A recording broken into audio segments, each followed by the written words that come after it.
Welcome to Yellandu online center. 45 days లో birth certificate ఎలా మనం తెప్పించుకోవాలి గవర్నమెంట్ నుంచి, దాని గురించి ఈ వీడియో అనమాట. ఫస్ట్ ఆఫ్ ఆల్ వచ్చేసి మనం ఈ 45 డేస్ లో మనం ఏం చేయాలి, ఎలా అప్లై చేసుకోవాలి, స్టెప్ బై స్టెప్ మన ప్రాసెస్ మొత్తం ఈ వీడియోలో మీ ముందుకు తెస్తున్నాను. చూడండి. 45 డేస్ లో బర్త్ సర్టిఫికేట్ తీసుకురావడానికి మీ ముందు ఉన్న ప్రాసెస్ అండి, ఫ్లో చార్ట్. సో ఇక్కడ చూడండి, ఫస్ట్ వచ్చేసి ఇక్కడ బర్త్ సర్టిఫికేట్ ఎవరికైతే లేదో, ఎగ్జాంపుల్ గా ఎవరైతే బిఫోర్ 1980 ముందు లేదా 1990 ముందు, 80 ముందు, 1970 ముందు, 1960 నుంచి 1980, 90 వరకు జన్మించారో వాళ్ళ దగ్గర మీ యొక్క బర్త్ సర్టిఫికేట్ లేకపోతే, లేదా వాళ్ళు ఇంట్లో పుట్టినట్లయితే, లేదా వాళ్ళ దగ్గర డాక్యుమెంట్స్ ఏది లేనట్లయితే అప్పుడు మీరు ఏం చేయాలి, అలాంటి వారు ఎలా బర్త్ సర్టిఫికేట్ అప్లై చేసుకోవాలి గవర్నమెంట్ ద్వారా, అది మనం ఈ రోజు వీడియోలో తెలుసుకుందాం అన్నమాట. సో ఇక్కడ చూడండి, ఫస్ట్ వచ్చేసి ఎవరైతే బర్త్ సర్టిఫికేట్ లేదో వాళ్ళు వెంటనే ఏం చేయాలంటే మీ సేవ, ఫస్ట్ వచ్చేసి మీ సేవ అనమాట. చూడండి ఇక్కడ మీ సేవ వెళ్ళి అక్కడ non availability of birth certificate application తీసుకోవాలన్నమాట. అర్థమైందా? Non availability of birth certificate application. ఈ అప్లికేషన్ మీరు ఎక్కడ తీసుకోవాలి? మీ సేవ పాయింట్ నెంబర్ 1. అక్కడ ఫామ్ అప్లై చేసినాక మీ యొక్క మీ సేవ యొక్క వస్తుందన్నమాట రిసిప్ట్. ఆ రిసిప్ట్ తీసుకొని మీరు వెంటనే మీరు ఏం చేయాలి? పాయింట్ నెంబర్ 2 ఏం చేయాలంటే మున్సిపల్ ఆఫీస్ అనమాట. ఇక్కడ మున్సిపల్ ఆఫీస్ అక్కడ ఎన్ఏబిసి ఫామ్ అంటే non availability of birth certificate application form receipt అన్నమాట. ఆ ఫామ్ తో సహా, ఆ రిసిప్ట్ తో సహా మీరు అఫిడవిట్, ఓకేనా, గెస్టెడ్ నాన్ గెస్టెడ్ సైన్ తో ఆ అప్లికేషన్ మీరు తీసుకొని నెక్స్ట్ ఏం చేయాలి? అక్కడ నుంచి మీరు ఆ మొత్తం డాక్యుమెంట్స్ ఫస్ట్ వచ్చేసి మీ సేవ దగ్గర non availability of birth certificate application అనమాట. అది అప్లై చేసినాక వాళ్ళు ఏంటంటే మీకు అప్లై చేసి ఒక రిసిప్ట్ అనమాట. ఆ రిసిప్ట్ అనమాట. ఆ రిసిప్ట్ తీసుకొని మీరు ఏం చేయాలి? మీ యొక్క లోకల్ ఉన్న మున్సిపల్ ఆఫీస్ అనమాట.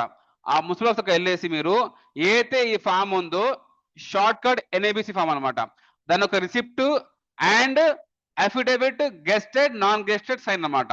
అది మీరు తీసుకున్నాక మీరు వెంటనే ఏం చేయాలంటే అక్కడ అయిపోయినాక ఆర్డీఓ ఆఫీస్, అర్థమైందా? ఎగ్జాంపుల్ గా ఇప్పుడు మన ఇల్లు కాబట్టి మనకు ఆర్డీఓ ఆఫీస్ ఉంది కుతవడం.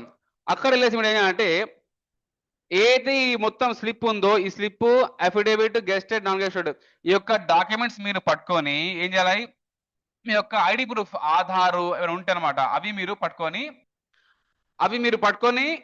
ఆర్డీఓ ఆఫీస్ అనమాట.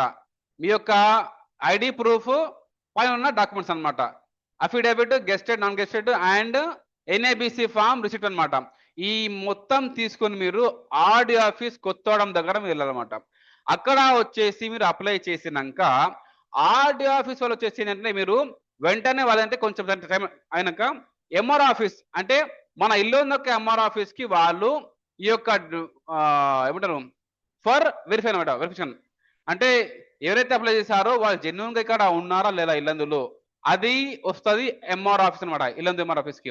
అక్కడ నుంచి అంటే వాళ్ళు ఏదైతే ఎంఆర్ ఆఫీస్ టీం ఉందో వాళ్ళు మన ఇంటికి వచ్చి, ఎవరైతే అప్లై చేశారో వాళ్ళ ఇంటికి వచ్చి వాళ్ళ పక్కన ఉన్న వాళ్ళ విట్నెస్ అనమాట, అంటే వీళ్ళు ఇక్కడ హౌ మెనీ ఇయర్స్ అనమాట, ఎన్ని సంవత్సరాల నుంచి ఇక్కడ ఉంటున్నారు వాళ్ళు, ఆ యొక్క విట్నెస్ వాళ్ళు తీసుకొని అక్కడ వెరిఫై అయినాక ఆ వెరిఫికేషన్ వచ్చేసి మీ ఇంటి దగ్గర వస్తున్నమాట. ఓకేనా? ఆర్డీ ఆఫీస్ నుంచి ఎంఆర్ ఆఫీస్ అనమాట, ఎంఆర్ ఆఫీస్ నుంచి మీ ఇంటికి అనమాట వాళ్ళు వస్తారనమాట. ఎవరు వస్తారు? ఎంఆర్ ఆఫీస్ వాళ్ళు. ఎంఆర్ ఆఫీస్ వాళ్ళకి వచ్చేసి మీరు ఇంటికి వచ్చేసి అక్కడ వెరిఫై చేసుకున్నాక మళ్ళీ మనం ఏం చేయాలంటే మీరు ఆర్డీఓ ఆఫీస్ కి చాలాన్ కట్టాలన్నమాట. అక్కడ అర్థమైందా? చాలాన్ కట్టాలి. చాలాన్ ఎక్కడ? బ్యాంక్ లో అనమాట. ఆ అమౌంట్ వాళ్ళు ఇస్తారనమాట.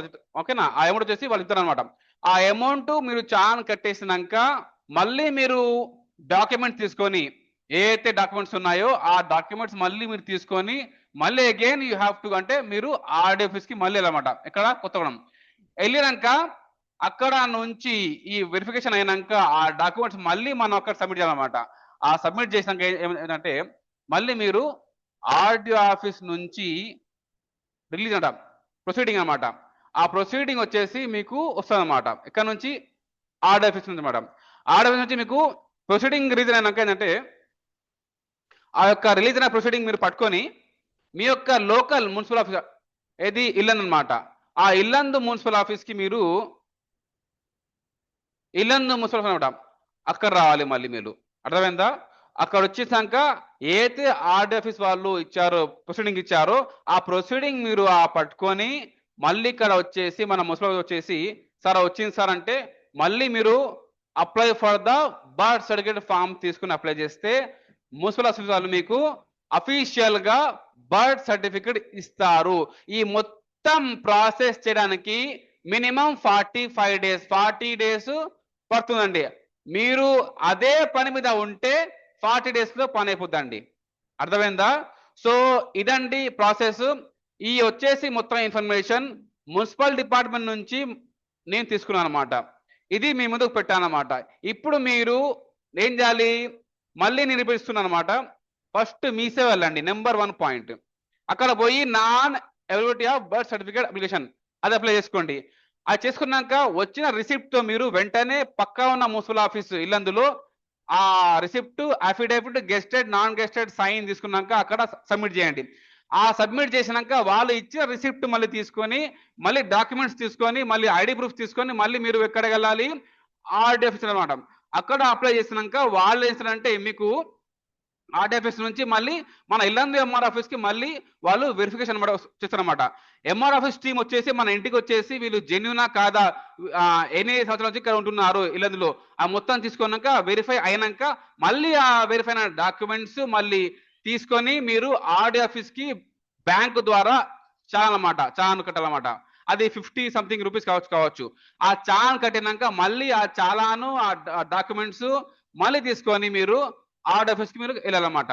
ఏ డాక్యుమెంట్స్, వెరిఫికేషన్ అయినాక డాక్యుమెంట్స్ మళ్ళీ చాలాన్ తీసుకొని మీరు ఎక్కడ వెళ్ళాలి, కొత్తగూడెం ఆర్డీ ఆఫీస్ అనమాట. అక్కడ వెళ్ళినాక వాళ్ళు మొత్తం చూసుకొని ప్రొసీడింగ్ అనమాట ఇస్తారనమాట. ఆ ప్రొసీడింగ్ మీరు తీసుకొని మళ్ళీ మన యొక్క ఇల్లందు మున్సిపల్ ఆఫీస్కి వచ్చేసి ఫ్రెష్ గా apply for the birth certificate ఇచ్చేస్తే వాళ్ళు మీకు ఒక కొత్త బర్త్ సర్టిఫికేట్ ఇస్తారన్నమాట. అర్థమైందా? ఎవరికైతే బర్త్ సర్టిఫికేట్ లేదో, కోల్పోయా లేదా ఇంట్లో జన్మించారో, ఆ డాక్యుమెంట్స్ లేవో వాళ్ళు ఈ ప్రాసెస్ చేసుకోండి.